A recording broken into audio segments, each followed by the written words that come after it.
পঞ্চায়েতের 25 নম্বর বুথের ঘটনা। আবাসের তালিকায় ধনী ব্যক্তিদের নাম।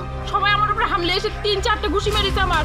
এই কথা বলার পর তারা সাইফুল সর্দারের বাড়ির প্রতিবেশীরা দেখাই যায়, কিন্তু কিছু মুষ্টিমেয় লোকেরা আচ্ছা বাড়ি বাড়ি দেখা যাচ্ছে এ বাড়ি না ও বাড়ি। অভিযোগের ভিত্তিতে ঘটনাস্থলে সরজমিনে খতিয়ে দেখতে যায় সরকারি আধিকারিকরা। সরকারি আধিকারিকদের সেখানকার তৃণমূলের যুব সভাপতি আবু সাদেক গাজীর অনুগামীরা তালিকায় কাদের কাদের নাম আছে সেগুলো দেখিয়ে দেয়। তারপরেই স্থানীয় তৃণমূলের মেম্বার মালিক গাজী ও তৃণমূলের যুব সভাপতির মধ্যে শুরু হয় গন্ডগোল। দুপক্ষের মধ্যে মারধরে আহত হয় বেশ কয়েকজন। মারধর করা হয় যুব সভাপতির স্ত্রীকেও। ঘটনাস্থলে যুব সভাপতি উপস্থিত ছিলেন না। খবর পেয়ে ঘটনাস্থলে ছুটে আসে হাসনাবাদ থানার পুলিশ।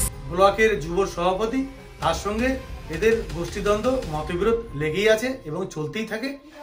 মানুষ এই জন্যেই সাধারণ মানুষ এই গুন্ডারাজ মেনে নিতে পারছে না, তৃণমূলের হাত থেকে পরিত্রাণ চাইছে। মানুষ আর তৃণমূলকে এই জন্যে ভোট দিতে চায় না। আপনারা দেখছেন চ্যানেল 24/7। টিআরপি নয়, খবরের সত্যতাই আমাদের লক্ষ্য।